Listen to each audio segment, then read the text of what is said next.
Today we're going to look at the real-world Titanic dataset. It's slightly truncated because there was some missing data, but here we have whether or not the individual survived the crash, passenger class 1 through 3, biological sex 1 meaning male, 0 meaning female, age from birth, and let's get started. Let's look at how many people survived. So let's go ahead and move over here.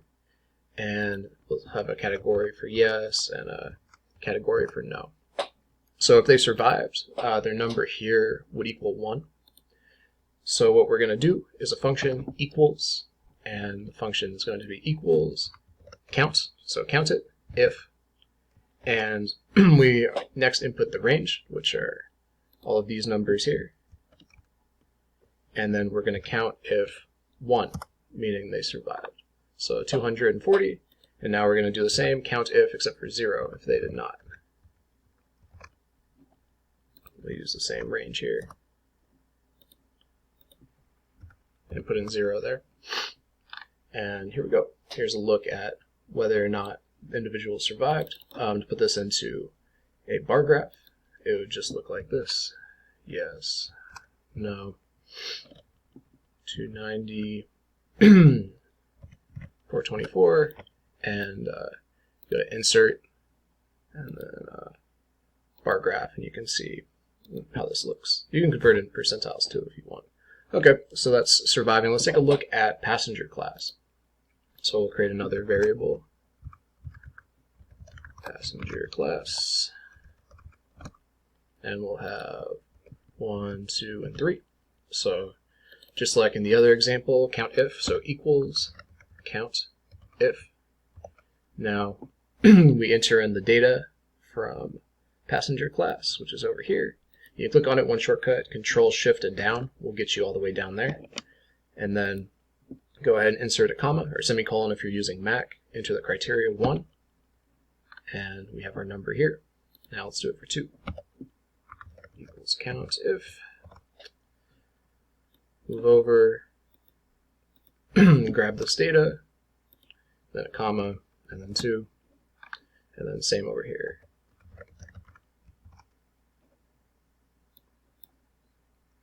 Enter in this range, and this time we're looking at the third passenger class. And here's what we have here. Could go ahead and do it the same way as we did last time. So P class 1, and I'll just copy and paste, just change the number.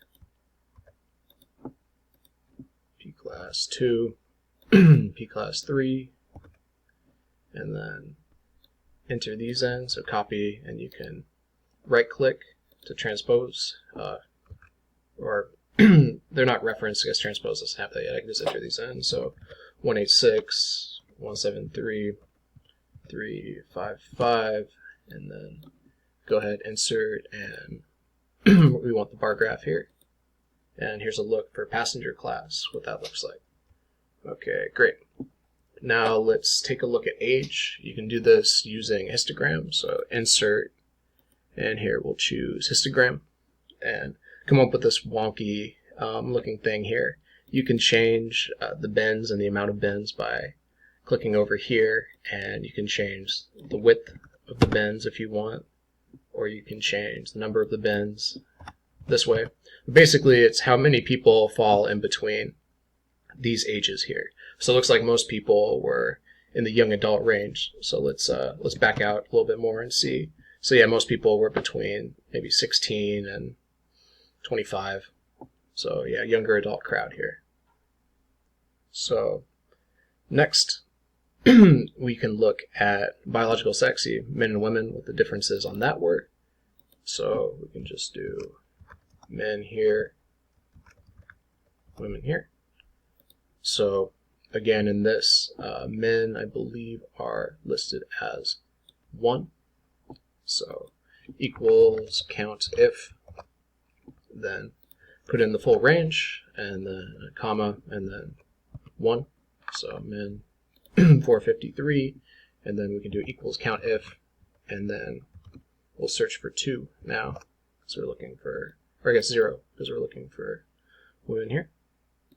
So now insert all this information, then 0, and then here's a decent look at the spread by biological sex. Looks like this.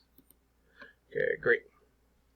Now let's look at the relationship between passenger class and survivors. So we want to have passenger class predicting whether or not an individual survived.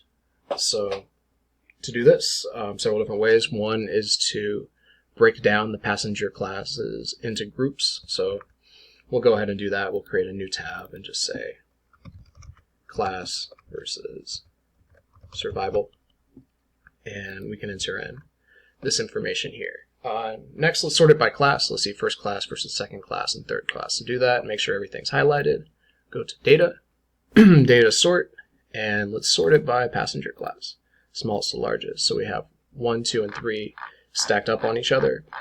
Let's separate these. So let's go down in the data until we see where it breaks, and then grab all the 2s, move them to another location, and then all the 3s, and move them to another location as well.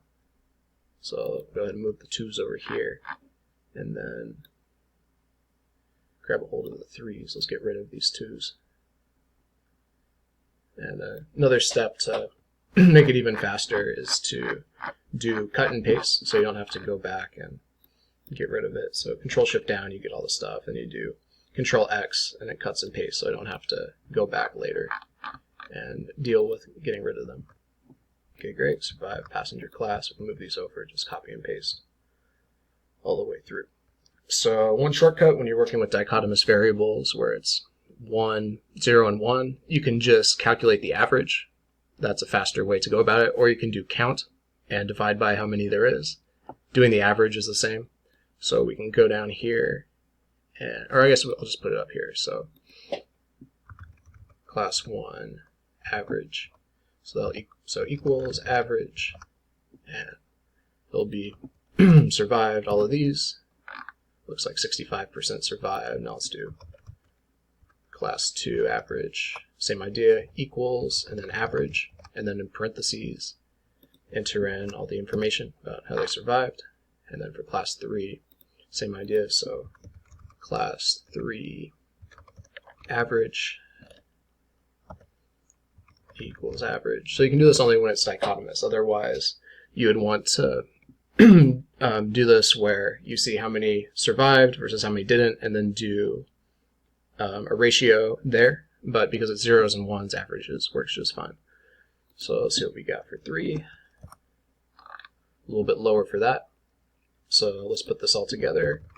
Class 1, class 2, class 3. Okay.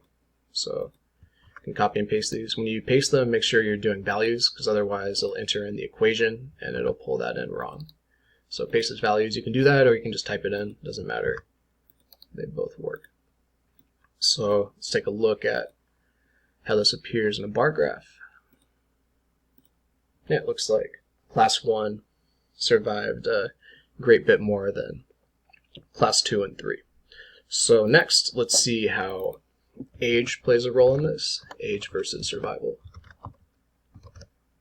So go ahead and enter these data in. Make sure that they're coming next to each other. So when they go into the next box, they're still lined up, because that's the most important piece. And when we get started, let's sort by age, just very arbitrarily. Let's just do some cutoffs. Let's do like 0 to 20, 20 to 50, 50 on. So grab our data sort. Let's sort by age, smallest to largest. So we'll have everybody 0 to 20 in this group right here. And then we'll have slightly older adults, probably. We'll cut it off to, say, 35. So arbitrarily in here.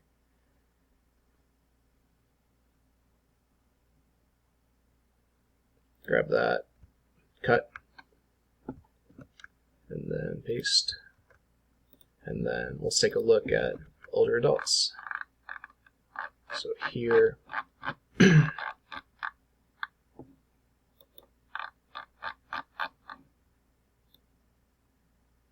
they are. Take a hold of these guys, cut and then paste, and put them up here. Great. And then same idea. And again, it's dichotomous, so we can still do, dichotomous was 0 and 1, so we can still do it this way, so equals average. See what the survive is for the younger adults, about 45. Let's try for the kind of like more middle-aged younger adults, like 20 to 36 down here. Looks like it goes down a little bit. The youngest ones were surviving the best, and then equals average down here. And the older adults actually tended to do slightly better. So entering this in, or looks like something got caught up here. So what's throwing this off? Why is it? Oh, because it was age that got average, not survival. Okay. So let's take a step back and equal average the survival, not the age. And okay, this makes more sense. The youngest ones survive, middle age a little bit less, older ones a little bit more. So let's take a look at this. So let's say 1 to 20, 20, 1 to 40, and 41, just 41 plus.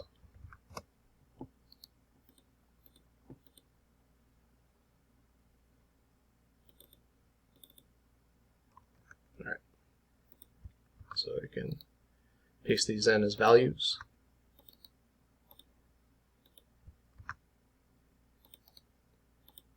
And take a look how this comes out. Insert, and then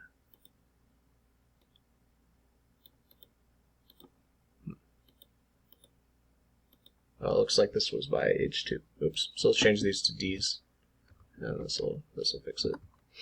All right. So copy, paste here, and then graph this out. See what it looks like. The youngest seem to survive the most. Another piece, just kind of like more of a random thing, take a Z-score and compare it to one of the individuals, see how much they paid relative to others. So Miss Helen Allison, let's see how much she paid relative to others. She paid $151.55, which was a lot back in the day. So $151.50. And what we're going to do now is calculate a Z-score, and to do that, you go to descriptive statistics, so data analysis. If you don't have it, you go options, data analysis, and you open it. Otherwise, you go through tools, and then data analysis add-ins, and you add in data analysis. And to look at descriptive statistics, you click on the model here, and then we're going to see what her fare was relative to others. So we'll get the summary statistics, and it looks like the mean is 36, the standard deviation is 52, and she paid, let's see what it was. She paid 151.5, 151.5. So to calculate a Z-score, you do what she had, which is the x minus x bar. So how it works is we'll just have this be an equation. So equals how much she paid minus the average. And then to calculate a z-score, it's this value divided by the standard deviation. So equals the difference divided by standard deviation. And we get roughly 2.2. So there's an example of how to get a z-score, how to make all these tests. So it gives you an idea of what happens. So basically, unfortunately, a lot of people passed. Men were more likely to pass. Those who are younger and older were more likely to survive. Those of higher passenger class, meaning like first class, they tended to survive more. So here's a basic insight into the Titanic and what happened during the event.